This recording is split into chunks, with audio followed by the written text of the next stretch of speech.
Hello everyone, hope you're doing well, and welcome to a 1v1 game, which is pretty unique by 1v1 Arabia standards. Arabia, open lands map, majority of high-level players are playing this more than anything. I think it is the most played map in Age of Empires 2, and the reason for that is there's so many different possibilities, right? Potential for damage in every age, and lots of skill elements to trying to play the map. Well, guess what? This one, there are some possibilities just straight up eliminated because of the civilizations. Both the Dravidians, which is what we have here for Bloodless in the blue, and then the Gurjaras, which is what we have for HGB in the red, Black Knights, which is a pretty common unit in Age of Empires 2, and it's going to give us some interesting situations. I like these civs a lot. These are newer civilizations. They're from expansions, and I like how they play out economically. I find them very unique. So let's break it down. For the Gurjaras, they can garrison their sheep inside the mill. So that gives them a little bit of a food trickle. They also have the two berry bushes underneath the TC. So it's really easy to have a clean Dark Age with the Gurjaras.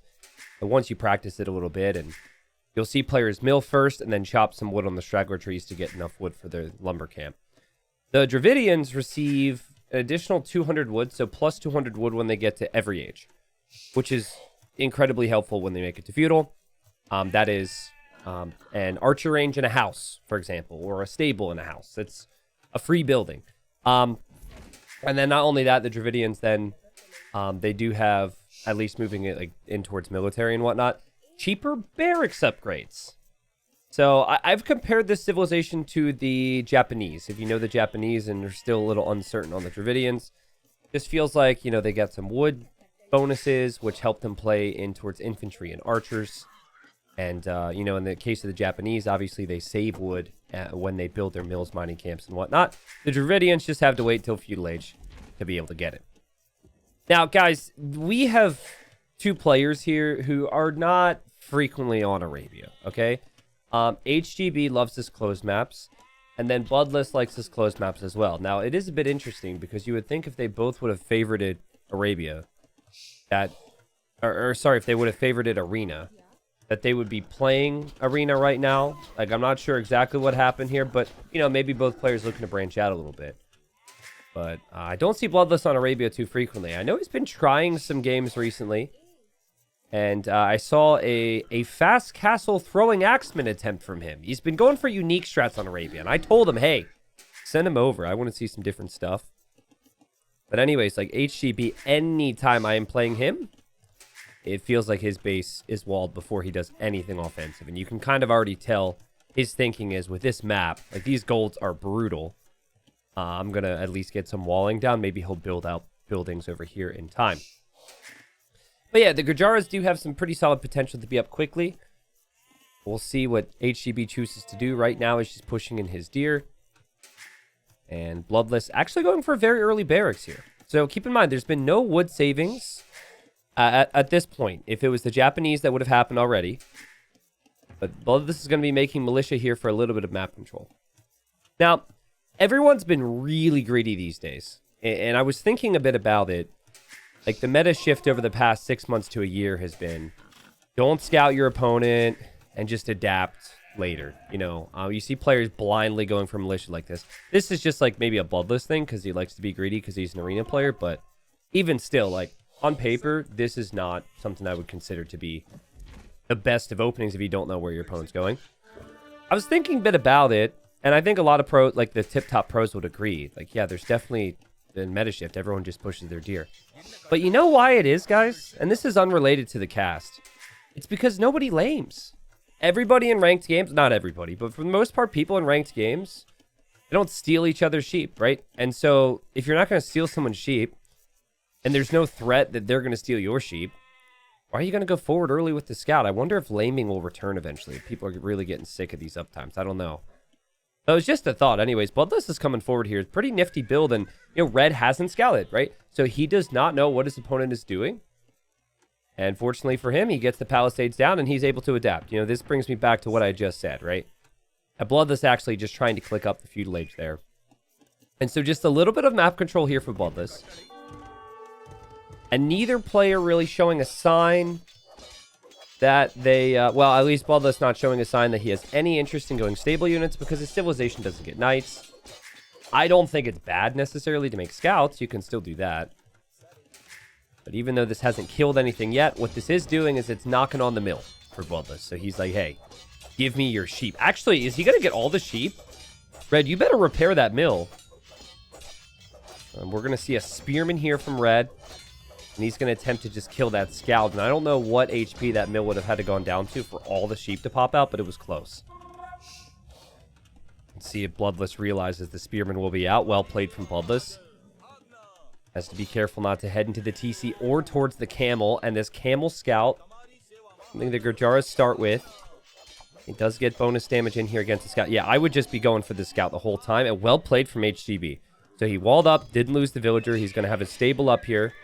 There are some real economic problems for him. The idle time has added up a bit. For example, he doesn't have the food to create that many scouts right now, but he's pretty protected. And he will be able to clear up the militia. But yeah, just to complete my thought before we fully break down the game here. As Bloodless is making even more militia to the true Dravidian game. And it's cheap to get men-at-arms. I mean, why not? Maybe a little bit weird to do. But these guys are not Arabia players, and it's going to be a messy game, all right? And sit back, relax, and enjoy. But yeah, I was playing a game earlier. I was just like, man, everyone pushes deer because you know if your sheep's out there, you're going to get them anyways because no one's going to steal them. I don't know, the gentleman's coat, as Bloodless accidentally builds palisade walls on the front. I'm not sure what happened there. The gentleman's coat is always not the steal stuff. Now, had those been militia, HCB would have won that fight. Dravidian power there with the cheap barracks upgrades. I imagine Bloodless was trying to wall at home. And he's walling up a lot. But you'll notice, you see the priority here for HGB too. He's like, I will kill that man-at-arm with my army. And I will immediately get walls. A lot of players will have sent those scouts over to deny the enemy walls already. Not these two. So basically, we have a little bit of time to get to know each other a little bit more. That was weird. I said that way too... I don't know how to describe how I said that, but we're going to forget that happened. It was a little odd, and oh my god, the arena players enter Arabia. I mean, to be fair, Arabia gets walled up a lot these days. But Red, has he moved out at all? Nope. This is so funny. I've enough experience playing against him. Doesn't shock me in the slightest. He's just sitting at home. But they're both really good, defensively. They want to play towards their strengths. I will say the issues for Red will be, if there's no map control, the gold situation. Even the wood situation. Everything is rangeable by archers. All right, so let's go back to the Gurjara options for a second. Obviously, Red's going to run forward and run into walls. He had some potential, but Bloodless got his timings right. There will be an overchop here. We'll see if that happens. But the Gurjaras operate largely through their unique units, which is, at least if they're playing towards their strengths. So they don't get arbalists out of the archer range. They do have decent enough skirms. But really you have the camel, which is, I guess, not a unique unit, but that camel scout counters scouts. Obviously you make camels then to counter knights. But there's not going to be any knights from the Dravidians because they can't make knights, so you can forget about that. Then the option out of the stable, as we see Bloodless applying a bit of pressure here, Red, again, being reactive, but dropping down a range. Then out of the stable, you go for the Shravamsha Rider. And the Shravamsha Rider is a mobile anti-archer type unit. It's actually my least favorite unit in the game. It quote-unquote dodges. It's not a dodge. Look up the definition of dodge. We might be able to see the thing that's not a dodge in this game.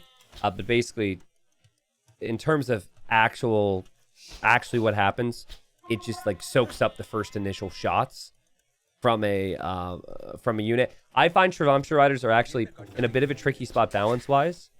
I think they're good if you can utilize the mobility more than anything.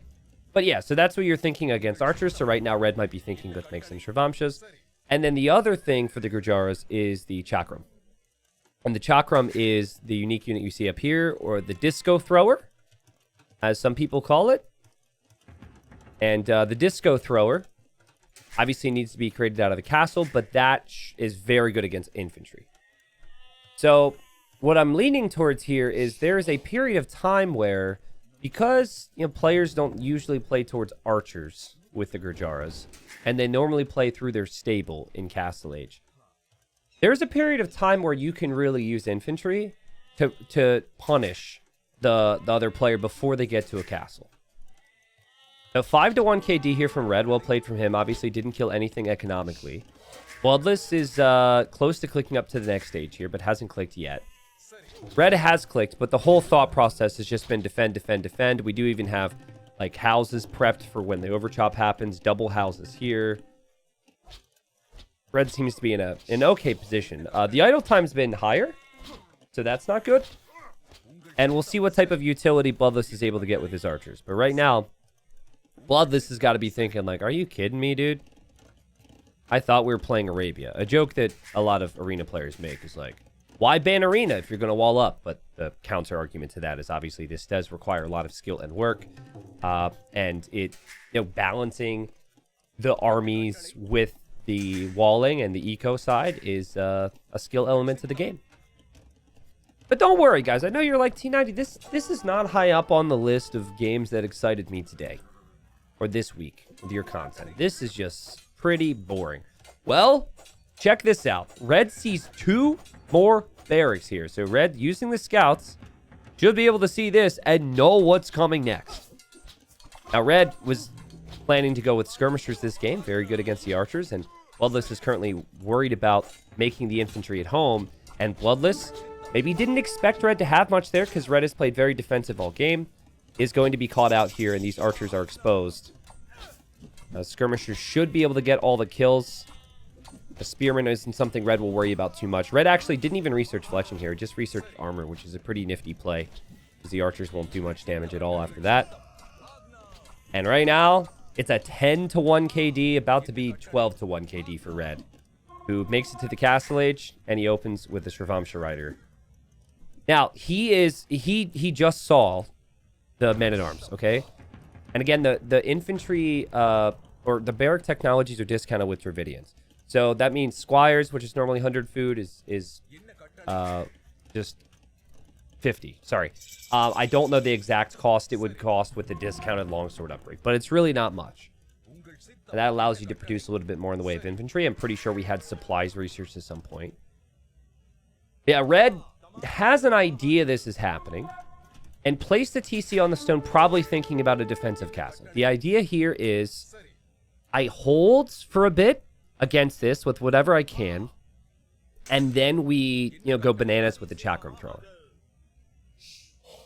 Now, it's a bit awkward to show this. Actually, the white bar is here for the Shravamsha. Some of the newer units with charges don't show in capture age. They haven't updated it yet, but that little white bar is like the dodge.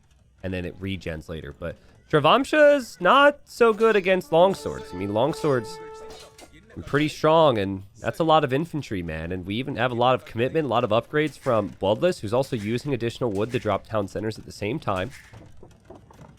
But Red figures, I've got walls. Like, what are you going to do besides batter on my walls? And if you batter on my walls, I'm going to make siege. So the game plan from Red, I think thus far, perfect.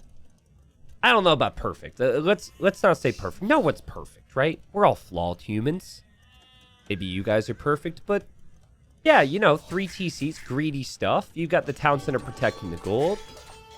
You've got stone income coming in to eventually build a castle. And then anytime these walls are attacked, you just make more buildings behind it. That's the thought process right now. A couple skirms did go over here, by the way, from Red, just to annoy a wood line. Not too much is happening there, though. And it's pikeman and it's longsword. And Bloodless is probably like, man, I really wanted to play open here. And that's just not happening. But I'll tell you what, as arson is on the way, arson means that the infantry will destroy buildings faster. These houses are going down pretty darn quick right now. Now, HTB loops around with the army he does have. It's mobile, so he can outrun all this. And he sees that siege workshop. And he's thinking it's going to be a mangonel. Wait till he sees what's being created out of this siege workshop. We would like to call this the taxi. There's a siege tower. Now, siege towers can eject units over 1 tile of wall. So it would not work anywhere here. And Red is walling even more, and he's currently buying stone. Because he's thinking just hold defensive castle. Hold. Because he's got an eco lead. and then go for that defensive castle. So honestly, like, red has done a really good job. Like, this is where the siege tower could transport units in, but I don't even think you can do it over top of gates. Uh-oh. Is there a flaw in the defenses here? I was wondering if maybe you could go there. Now there's mangonels from Bloodless. Dravidians also have slightly cheaper siege. I think they do. Pretty sure they have a discount on siege. Hold on, I'm so sorry. I should know this by now, but I gotta go into the game. It's a discount on siege, right? What's happening? Discount on siege. Aha! Siege weapons cost less wood. Okay, I was just confused because the Slavs also have a siege discount. I think that's the overall cost, not just the wood. I just wanted to make sure it wasn't confusing. Bonuses, and the wall is down, and the choo-choo is happening here, folks. Castle's up, so that can produce the chakram, and this is about to get really messy. I think siege towers are heavily underused. At the very least, just to hop in and out and annoy your opponent. Look at how much damage they can take from the TC here. Obviously, longswords are going to die. Over here, longswords are also going to die. But the transporting of the longswords has worked out here, and there's a whole lot of idle time for HGB. Woodline gets delayed, doesn't have another woodline to work from right now, and there is just more infantry coming. I really like the thought process from Bloodless. It's just make it messy, apply pressure. His eco's not bad behind this, and he's just going for damage as much as humanly possible. And this it took some time to build up, but it really has punished how long it takes for the Gurjara player to end up getting to these chakram throwers. Siege tower 84 HP. More longswords are going to come through. There unfortunately was an overchop. There is another siege tower here. So this would have been discounted, right? Because it is siege. And look at Bloodless go. He's like, I can't make knights, but I've got wheels. Let's go. Pretty sick stuff right now. And HDB using the market a lot. He is going to skate, though, hoping to maybe find some more wood. And chakram throwers, once they're massed, will do a fantastic job against infantry. But it's just Bloodless is out of this siege tower, forcing a garrison then from HGB. And actually, it's what's kind of funny is the TC is shooting the siege tower first. And now, in the moment, he switches the task over against the longswords. These longswords are everywhere, guys. You got scorpions on the gold, too. This is insane. Red still has the villager lead. He's got scorpions out on the field. He's got chakrams out in the field, too. But Bloodless truly playing the Dravidians to their strengths here. Cheap infantry upgrades and cheaper siege. And, I mean, the double siege tower look is just not something you expected to see today, I'm sure. I love it. But Red's found wood. Okay, so that's not too bad. Idle time is off the charts right now. I was going to check res collected right now, just see where it's at. Yeah, Bloodless is well ahead just because of the idle time he's caused. Because he only killed 9 villagers this game. So here's the deal. Like, the majority of you guys that watch, you don't have perfect micro, right? I don't have perfect micro. Well, most people don't. I'd say like maybe like 20 people in the world have almost always perfect micro. So not me, not you, not us. And I feel like there is value in, you know, if you have cheaper units, in just, you know, making it messy at times. It could have gone worse for Bloodless. He could have run underneath the TC one too many times. But what it allows him to do, he's completely untouched at home, and Red's just in stabilized mode this entire time. The siege tower seemed like a perfect part of this, though. If we didn't see the siege tower, those longswords would have run to their death. And the thing is like people do not consider the siege tower to be very strong. But I feel as though if you use it like this, in and out of the siege tower, it's a great way to utilize infantry. The issue is any player that I know of that loves the siege tower is like they force it too much. But it is a pretty situational thing, and I think if you use it situationally, it works really well. You could even justify using a siege tower just to tank arrow fire next to a castle. Poor HDB, he only ever got up to 6 chakrams. He did try and counterattack with these chakrams because he's feeling dominated at the moment. Finally takes care of that siege tower. Here we've got a longsword that made it over here. And that longsword's going to town here against the villagers. The villagers are like, we will rise up and defend our homeland. And they do. So well done to them. But, you know, it's not looking too pretty. And the Chakrams, they still need more friends. There's only 5 of them. Bloodless has well and truly expanded all over the map. Even scouting with the camel, I assume he converted? I missed that. That's kind of funny. That was the starting camel from red. And, you know, just like more longswords are going to go down. Bloodless doesn't have a positive KD. But this is good enough pressure. 3 hours of total idle time here for red. And another siege tower is going to be on the way. Again, I do not think Bloodless is memeing here. It is a great way to move the infantry around. Especially if you've got the wood. Go for it.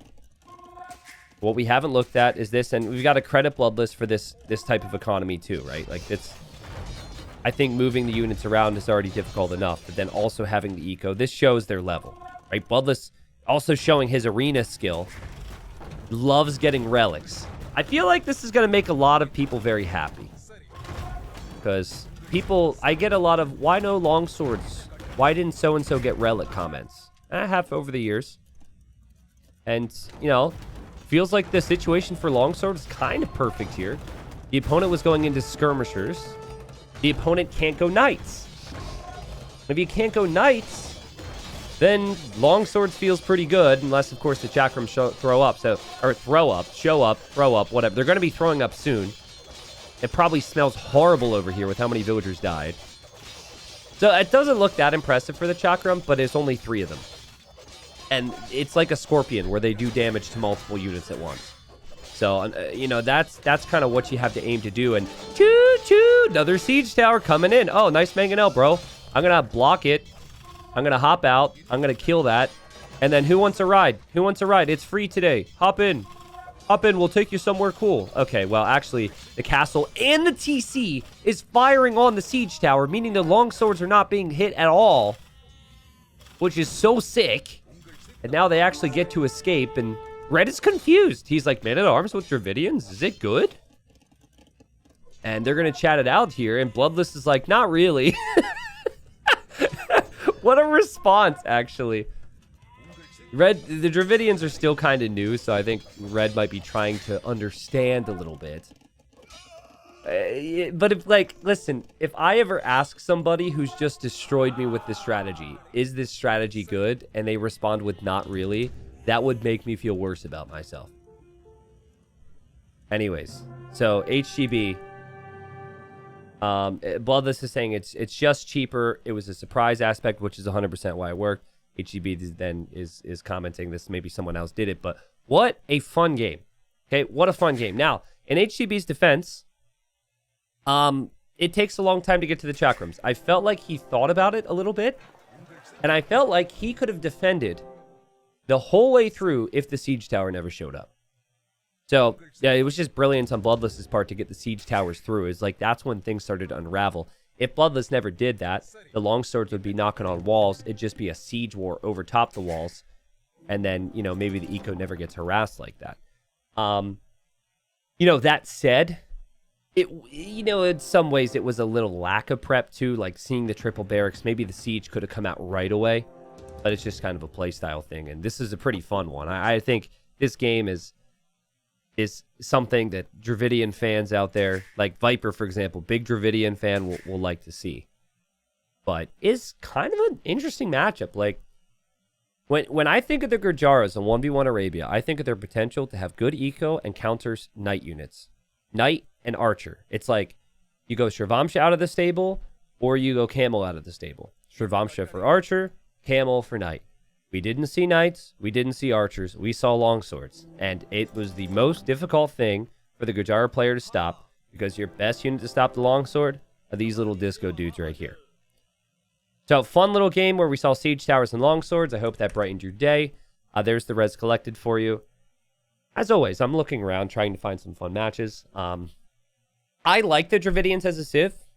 I think Dravidians do need to be played a specific way at times. But they've got some solid units. It's not just infantry. Their skirms are really strong. Their elephant archers are extremely underrated as well, in my opinion. I think what it gets awkward with the Dravidians is if they ever fall behind, they can struggle there. But, I mean, what civ doesn't? right?